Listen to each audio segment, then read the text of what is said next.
Welcome to Your Inner Advocate, a podcast by Kimen Petersen, formerly Conversations with Kimen. This podcast is a space for inspiration, soulful insights, and meaningful life lessons. Your host, Kimen Petersen, draws from personal stories and powerful conversations with remarkable people to help illuminate your path. These episodes reflect his lived experiences and thoughtful perspectives, all aimed at encouraging you to live life with greater authenticity, joy, and ease. Your Inner Advocate is here to help you tune in, trust your inner wisdom, and move through life with more clarity, flow, and fulfillment. Welcome back. Today we're diving into one of life's greatest paradoxes, the illusion of control. So much of our stress, our pain, our disappointment comes from believing we can control things that we simply cannot. Other people, outcome, the future. That's the top three. But what if I told you that real power, the kind that brings peace, comes not from controlling everything, but from releasing what was never yours to control in the first place. And then learning that the only thing you can control in this life is how you respond to the things that happen, how you react. And yeah, sometimes it feels like that's not possible, but it is a skill you can develop. And we're going to talk about that today. You know, we live in a world that tells us control equals success. That if we try harder, plan better, or even think positive enough, we can make things go exactly how we want them to go. So how's that working for you? But life has a funny way of humbling us. Because no matter how hard we try, we can't control people. We can't control what happens to us from the outside. And we can't control the future. What you can control is the meaning you give to the things that happen, how you respond, how you react, and how much you're willing to learn and grow through it all. Viktor Frankl said, when we can no longer change our circumstances, we are challenged to change ourselves. Let's talk about some of the things we can't control. We cannot control people. Let's start, and this is the hardest one. Let's start with the hardest one, people. No matter how much we care, no matter how deep we love, we cannot control the people in our lives. Perhaps we can influence them. Sometimes we can inspire them. But we can't make somebody to stay. Can't make them stay. No matter how bad, no matter how hard we try. We can't make someone respect us. Can't make them like us. And we can't make them love us back. That's their choice. We can't control that. If they do, they do. And if they don't, they don't. And the truth is, if you've ever tried this, tried to control people, their choices, their actions, or reactions to you, it just drains your energy. And more often than not, it'll break your heart. This is the reality we need to understand.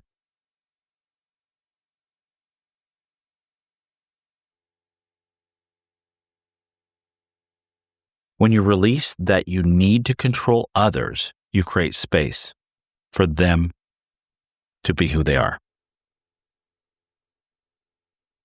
And for you to return to who you're meant to be.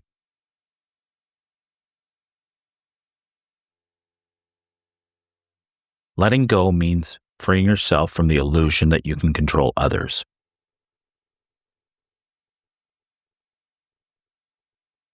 And it's interesting because,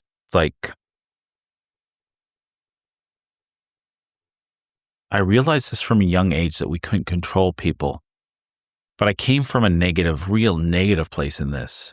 Whereas it was more or less because I wasn't good enough, or I wasn't important enough, or I wasn't special enough. And if I was more special, it was good. It was good. If I was perfect, people would stay, they wouldn't go.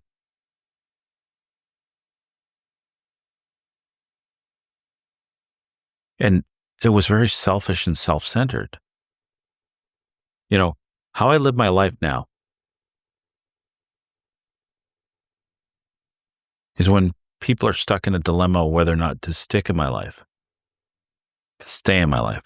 I don't grasp them. I don't fear losing human beings. I don't tell them they need to stay. I tell them, if absolute success in your life, or if moving forward in your life means leaving me behind, I support you 100% in that decision.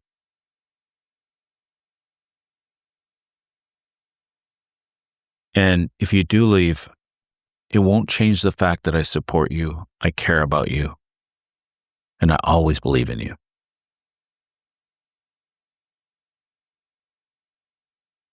It's like this idea, if you love something, set it free. If it doesn't come back to you, it was never meant to be.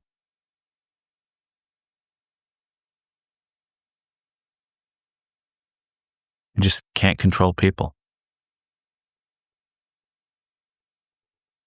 The second thing is we cannot control what happens to us. Because life happens. And sometimes it's beautiful. It happens beautifully. And sometimes it's brutal. The weather, opportunities, jobs, success in sports or business. You can literally do everything right. You can train hard, work smart, stay kind,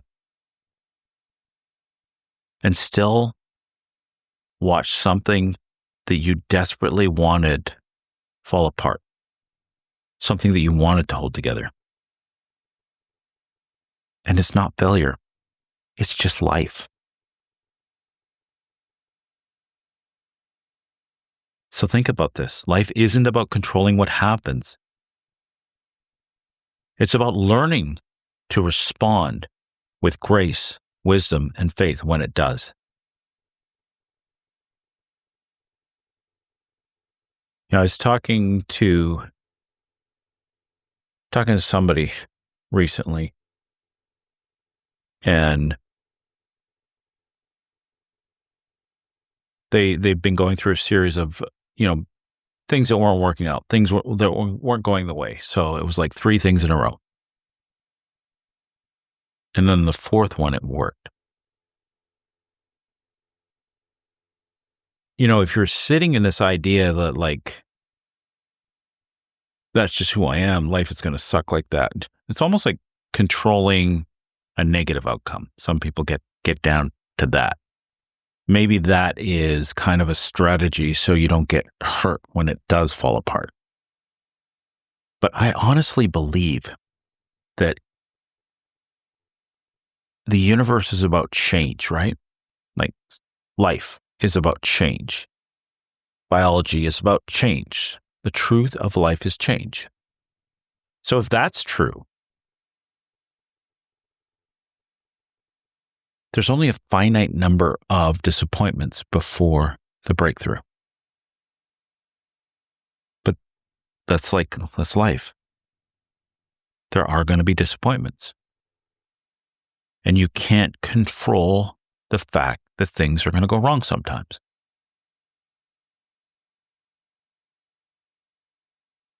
You can't stop the waves, but you can learn how to surf. And finally, the big one, we can't control our future. The future is uncertain by design. Some things will work out better than you ever imagined. And sometimes they'll fall apart completely. You can prepare and dream, but in the end, the future will unfold as it's meant to. I love this quote that says, "Sometimes not getting what you thought you wanted is an extraordinary stroke of luck." It's the other thing. When we're controlling, we get so stuck on outcome, on what we want, and we get so tenacious in that path that maybe we're slowing the progress to what we're actually supposed to have in this life.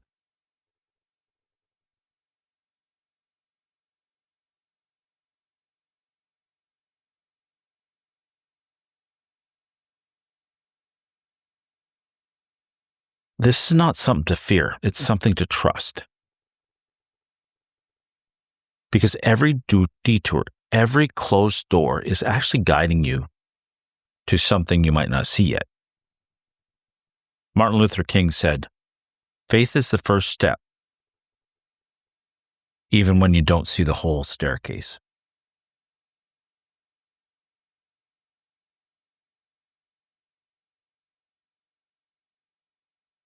So what can we control? Well, first off, we can control how prepared we are for life, right? Think about it. If we can't control the outcome, what can we do? Do we just give up? Oh, what kind of life is that? We can prepare. We can give ourselves the best possible chance of the outcome we want. I always say, luck is not a factor until you've done all the work. And then it comes into play. So what's the work? First off, you're going to take care of your body, right?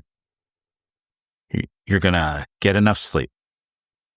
And consistently, routine, X hours of sleep starting from X to Y, consistently. As consistent as possible. Don't beat yourself up if you miss a day. Just get back on your routine. Routine is crazy because it's the thing that will create a solid foundation or a launch pad for your success. Feed yourself with real nutrition. Talk to a dietitian, especially if you're an athlete or anyone. How much protein do you need? How much of this do you need? When do you need it? Athletes run into a lot of problems in life because they don't understand how to fuel the machine properly. So learn how to fuel the machine properly. Eat healthy whole foods.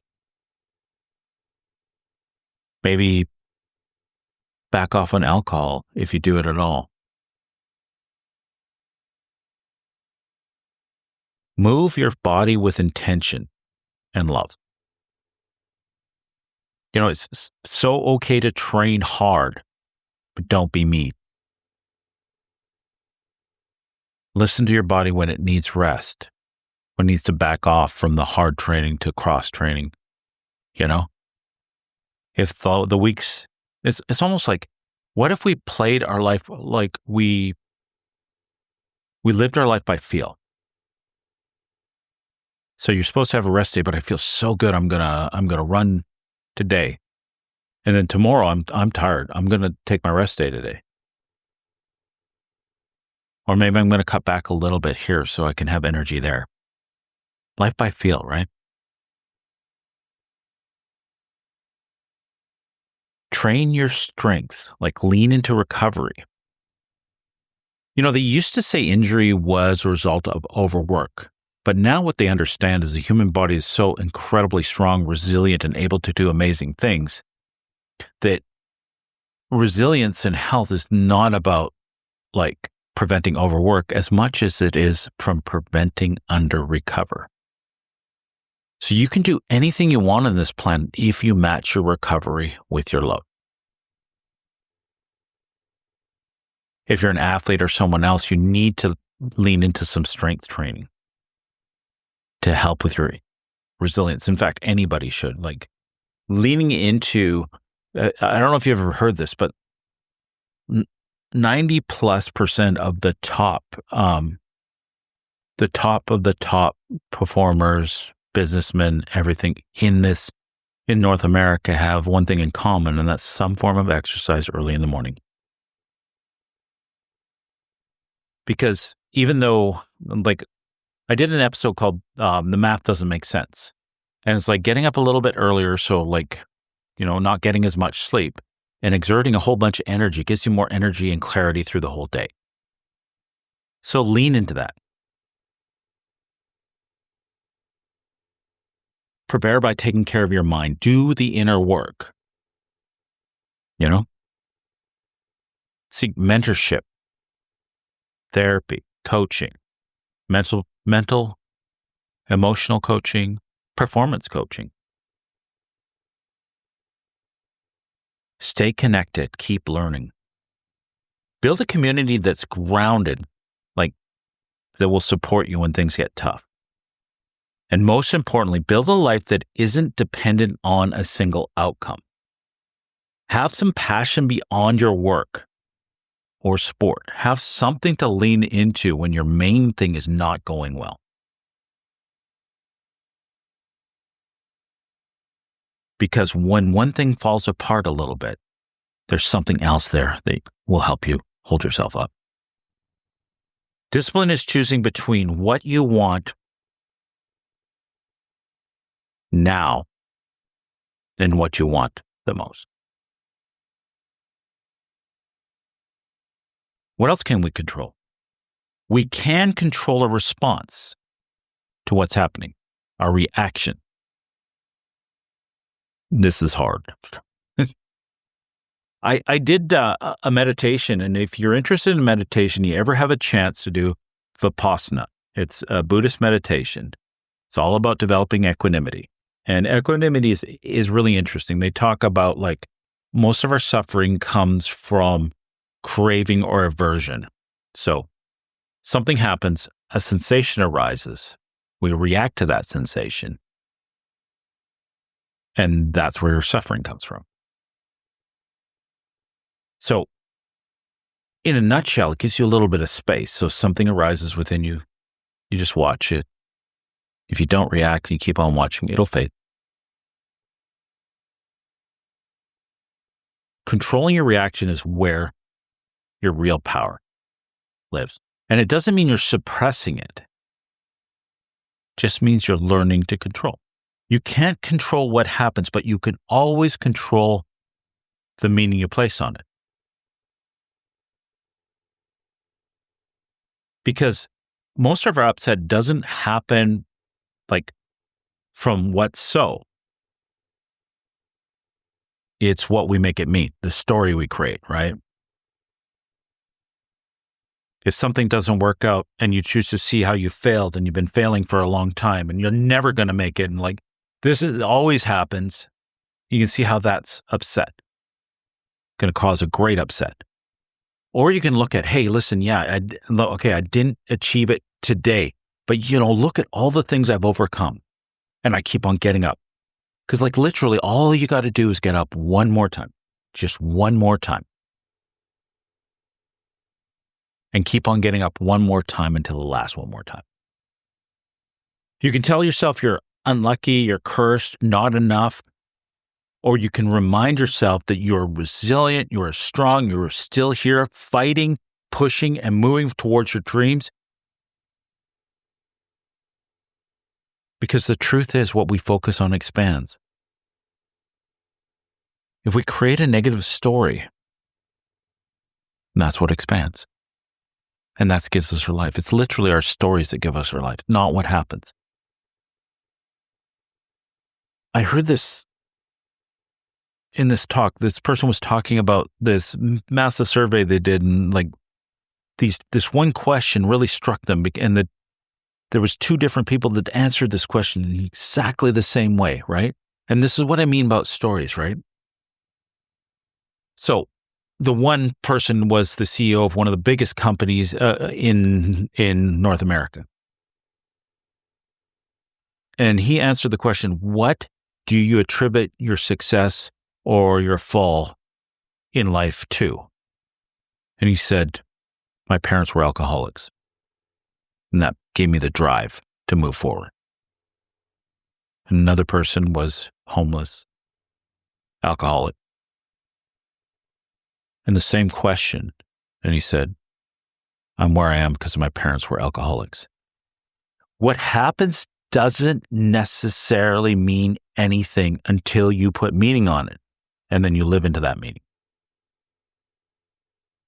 Look at me. I went through years and years of thinking I was worthless, useless. I was just displacing a certain amount of air. I was never going to make a difference in this world.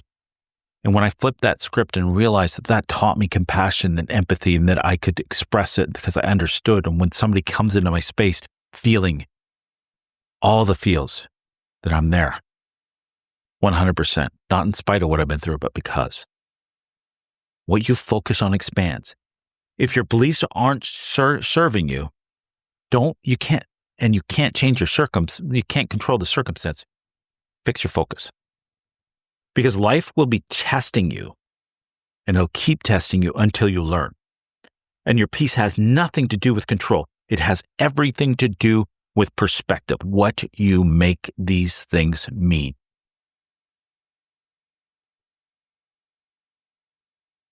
And we can choose what these things mean. Every challenge holds a lesson. If you really look at it, and you look at what is this teaching me, building in me.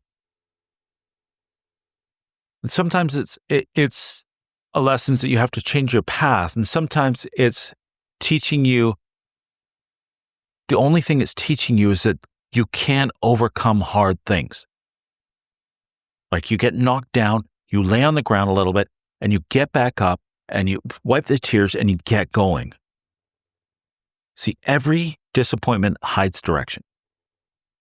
And when you stop labeling things as bad and wrong, and you see that everything is necessary, everything's on purpose, it's intentional, and it's guiding you towards the purpose of your life. Maybe the job you lost, I lost a job, and it sent me to the best place I've ever been, was clearing space for something better. Maybe the person who left was making room for your healing and creating a space for the right person to walk in. Maybe the dream didn't come true because it was protecting you from a life that wasn't yours. The trouble with control is it might just be delaying your destiny. So let go. Sometimes not getting what you want or you thought you wanted is a wonderful stroke of luck. That's the Dalai Lama. So in the end, the only things we can control are what we make things mean, how we react, how we respond when life doesn't go as planned, and how well prepared we are to stay grounded through it all. Deep roots. So maybe freedom isn't found in control. Maybe it's found in surrender. Because when you finally let go, you don't lose control. You gain peace.